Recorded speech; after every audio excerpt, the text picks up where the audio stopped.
TopMedTalk. Hello and welcome to TopMedTalk here at Anesthesiology 2024. It's the annual meeting of the American Society of Anesthesiologists. I'm Desiree, Chappell, your host. I'm joined by my co-host, Professor Mike Grocott. Hello, Mike. Good morning, Desiree. I think we have the smartest set of couch guests we have had all conference. No offense to our other guests, but these boys are looking good. They really are. Jumping right into it, Mike, because I'm really excited about this conversation. We have representatives from the U.S. Army Medical Recruiting Brigade with us today. First, I'm going to introduce Major Kyle Sear. Thank you so much for joining us. Yeah, no, happy to be here. Thank you for having us. Is it okay that I call you Kyle? That's great, yeah. Okay, wonderful. We also have Captain Adam Mortensen. Adam, thank you so much for joining us. Appreciate you. Thanks for having me. And it's okay to call you Adam, right? Absolutely. All right. We had planned the conversation with you guys, but you brought somebody else along with you. Why don't you introduce our other guest? This is Lieutenant Colonel Michael Patzkowski, consultant to the Surgeon General for Anesthesiology, and we're honored to have him with us today. Now, first of all, the first thing I want to say is thank you so much for your service. It means so much that you're out there fighting for us here in the U.S., so thank you very much. I first want to get into being an anesthesiologist in the U.S. Army. Day in, day out is probably not too different from a lot of our civilian colleagues in their practice. We're still seeing patients, doing our pre-op, our anesthetic care intraoperatively, our perioperative care postoperatively. So we can still take the same approach to our patients. The expectation, kind of normal day, is still patient care, patient-focused. We do have other opportunities, and there are other things that are required of us or asked of us, and that can run the gamut from leadership opportunities within the department all the way up to deploying and taking care of our service members in a forward operating situation. I want to talk about that in just one moment, and when that may lead us to...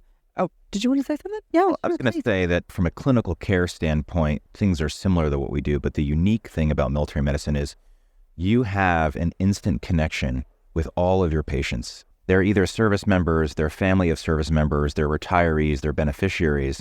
And so there is this instant connection between you and your patient of care, respect, responsibility that you don't find anywhere else. So you can go work private practice or in academics. It's just someone from maybe the local community. Maybe it's some wealthy person from out of state or out of country that you're taking care of that day. You really don't have a whole lot of connection. But for every patient that you take care of in the military, it's someone that you know or someone that's been at a duty station that's similar to you, that you can share a story. You can instantly build rapport within a few minutes, just asking them, hey, where have you been? Where have you served? And that is unique. That really binds us to our patients and makes the little extra difference in what you do every day. Oh, yeah, absolutely. It's a real family feel, if you like. Absolutely. Where are you taking care of these patients? So traditionally, we're in a community hospital or an academic setting, but there's all different types of settings, correct? Yeah, so we do have kind of both flavors, community hospital and academic setting within the military. We have a few residency programs in Army anesthesia, and even some hospitals that have residency programs that don't have a specific anesthesia program. But so we do have community hospitals, and we do have larger medical centers as well. Okay. And what about like austere environments or anything if you are deployed? What does that look like? So we do have a few hospitals that are international. They're still considered on an American base that are not in a combat zone, and that could include anything from Japan, Germany, all around the world. We have different bases that you can be stationed at. And then, yes, in terms of deployment, we have some more combat-focused hospitals we'd be at. We have a variety of things. So obviously we have academic versus non-academic centers. Our two academic centers are Brooke Army Medical Center in San Antonio, Texas, and Walter Reed National Military Medical Center in Washington, D.C. So we have our two anesthesiology residency training programs there. So that's going to look very much like academic medicine in those locations.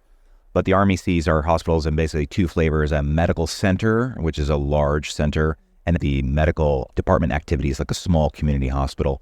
So we have 6 to 7 medical centers where we focus most of our anesthesiologists, and then our smaller hospitals, the MEDAC, usually 1, 2 anesthesiologists, and sometimes there's even none if the workload is so small, if the acuity is so small, we may not have one of our anesthesiologists there. And then overseas, we have lots of opportunities to serve in different locations. Larger hospital, like Landstuhl Regional Medical Center in Germany, they take patients from the Ukraine conflict. So they're doing real-time, close trauma, lots of cases.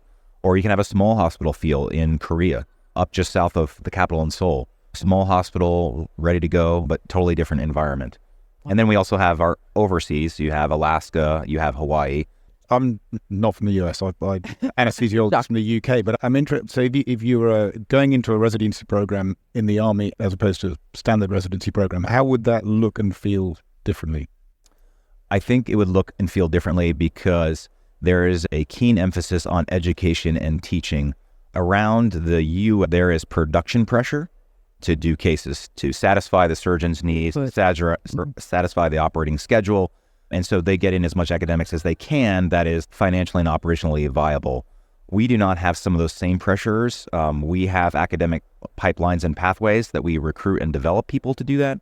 So there's a real emphasis on academics. That's why our scores on ITEs and national board rates are usually some of the highest in the country. I think that's the difference. And then we find that when our residents go on out rotations to civilian centers, they always want our trainees back because we're polite, we're respectful, we're on time, we're responsible. You work hard. You know that there's never going to be an issue with trust. Yeah, fantastic. So I hear you're an anesthesiologist, Yes. right, Michael? So I'm a healthcare recruiter. I recruit all the health professional scholarships and direct sessions in the Philadelphia area. You're talking with all recruits and things like that about all the wonderful things that we've just talked about. Yep, I am in the amazing Philadelphia population, talking to the excellent healthcare professionals and students, giving them the opportunities, the incentives that the Army offers to entice them to join. Yeah. And what level are you recruiting at? Because so in the UK, we have a significant portion of people still, I think, who are coming through medical school on scholarships with at least a short service commission afterwards. Is that type of approach? Yeah, so we offer the health professional scholarship to pre-med and med students. Pre-med, we're looking for juniors and seniors to start the ball rolling, to get them into board accepted to commission as an officer and then serve in the inactive reserve while going to med school. We also do first year because we have 3-year scholarships as well. So if you already are enrolled and you're in your first year of med school, we offer a 3 years so we can get you in for the Multiple entry points and graduates as well? There are multiple different financial assistance programs. So if you have an interest in joining the United States Army as an anesthesiologist, we will find a program that will be beneficial to you. That's the great thing about the Army. They're very supportive of this specialty. Yeah, fantastic. And if you enter as an officer, is that correct? So what are some of the, as you progress through your training and you go through residency, sounds like there are a lot of other leadership opportunities, and you guys are all different levels here, correct? So how does that look for an individual interested in going into the military? Yeah, so I would consider myself relatively junior in my career compared to maybe some other people, both in the Army and in the civilian side. And I've had some fantastic leadership opportunities. Part of it, you have to work hard and be in the right place. But I think I've gotten some opportunities in the Army that I wouldn't have gotten as a civilian. As soon as I finished training and fellowship, I was invited to be associate program director for the residency. Shortly after that, I became the deputy department chief at Walter Reed. I even did a 1-year stint as the chief medical informatics officer at Walter Reed. Wow. That's fantastic. And we have a lieutenant colonel sitting with us who's a consultant to the Surgeon General. So obviously we have some other opportunities. So tell us a little bit more about the week. Ma'am, I think what the Army does is gives you exposure to leadership early that you will not get in civilian practice, right? So we're going to teach you the basics of officership, which include all the tenets of leadership that you will get very early on in your career. So if that's something that you are either drawn to through all your training, all your schooling, bringing up in your family, or it's something that you find personally on reflection is something that you don't have a lot of development, but you would like to become a better leader, time in the military will help you with that. They will give you that skills to be successful on the outside.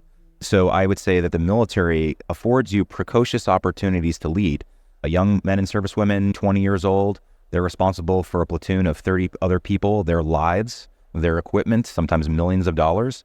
They're responsible for that. Those are opportunities that wouldn't happen on the civilian side until you've been in a practice or a business 5-10 years. For example, myself, I'm the chair at Brooke Army Medical Center, our largest military facility in the DoD, and I became the chair at the age of 41. You will not be a chair at an academic center on the outside until you're somewhere in your 50s to maybe 60s. I've had that opportunity early to see, how does this fit to me? Do I do well in this environment? Is it something that I want to do long term?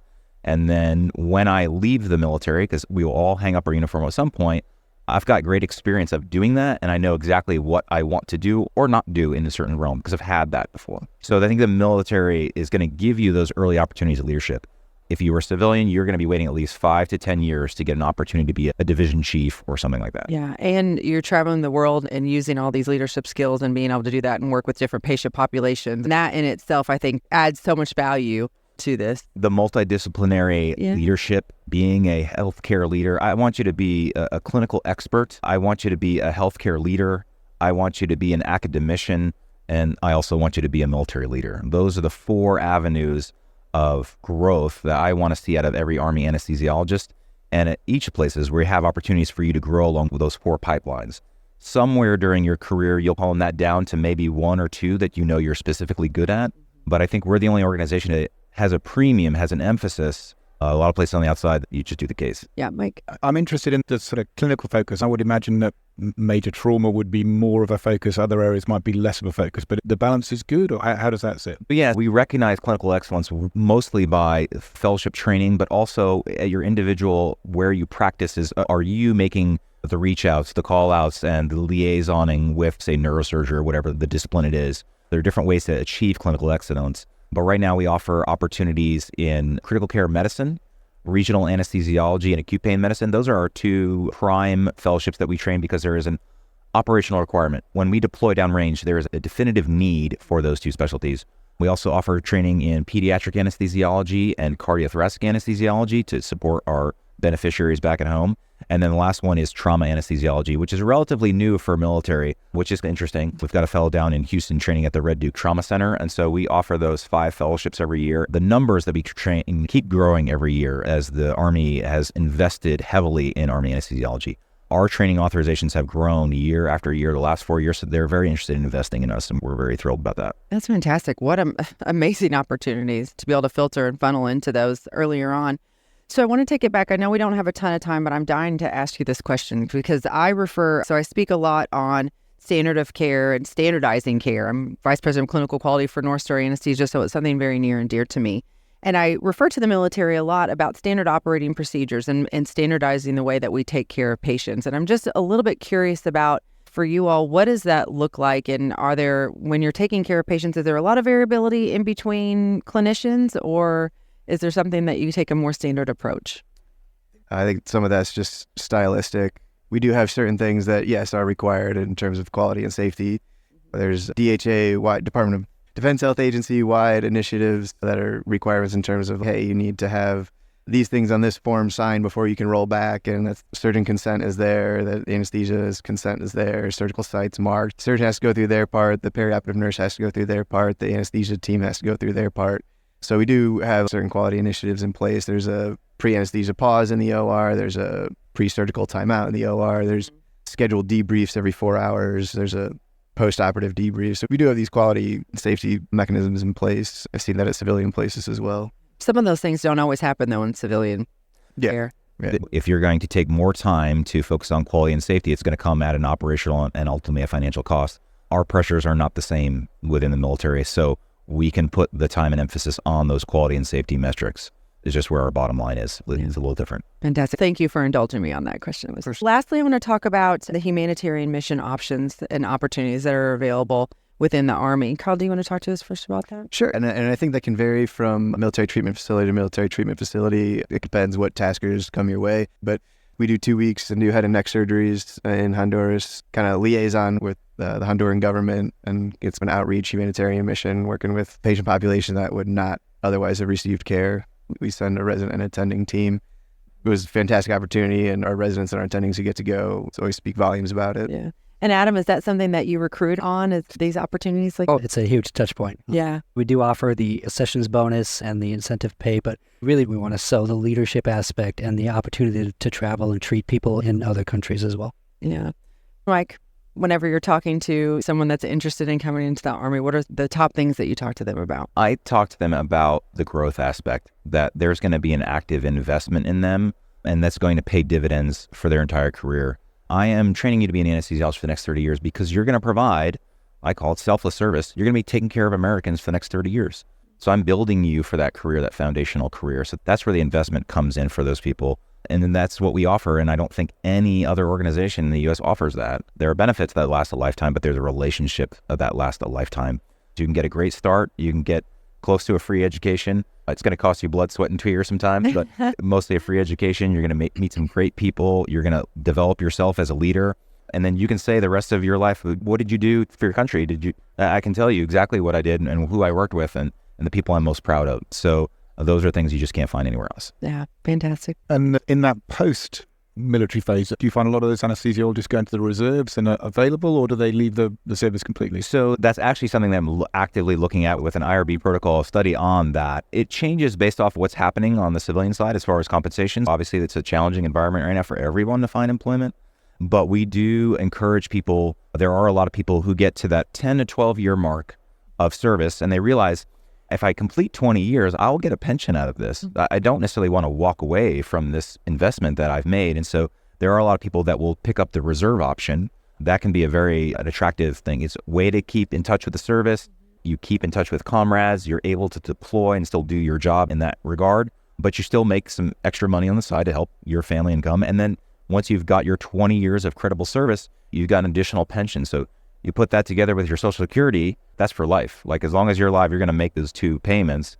And then you've got the investment that hopefully you've invested wise over your lifetime to take care of your kids or go on those fancy vacations or live lifestyle. So the two of those put together in a reserve option is a really good idea. Okay, so everything that you've been talking about sounds very appealing, especially to us who already made it through training. So we're on the other side of it. I would assume that the Army would accept those who've already trained to come in. So what if someone is hearing this and interested in some of the opportunities that are available? Do you accept people who have already through their training? Absolutely. Definitely. Yep. Yes. There's an active quota for 60 Novembers this year. So this is obviously the Army will recruit everyone. We want everyone to come in uniform, but there are certain ones that identifies specifically going to focus on these specialties that we need these. And anesthesiology is definitely one of them this year. So yeah, that's Fantastic. Gentlemen, I can't thank you enough. We can't thank you enough here on TopMedTalk for sitting down with us. We really do appreciate you taking the time out of the meeting, which I know it's very busy for you all, and sitting down with us. And again, thank you for your service. Thank you Thank you. for having us. Thank you. Absolutely. And thank you for listening to TopMedTalk. You can always find us on YouTube, LinkedIn, Facebook, X. We are there. If you found us on those, please subscribe, give us a thumbs up, we appreciate all of those. Again, we want to thank the ASA for supporting us to be here this year in the exhibit hall and have phenomenal conversations just like this one. If you like this and want to hear more, find us at TopMedTalk.com. Thanks, everybody. Cheers. TopMedTalk. Thanks for downloading TopMedTalk. Don't forget to subscribe, check us out on YouTube, and of course on social media. We're on Instagram, Facebook, and X.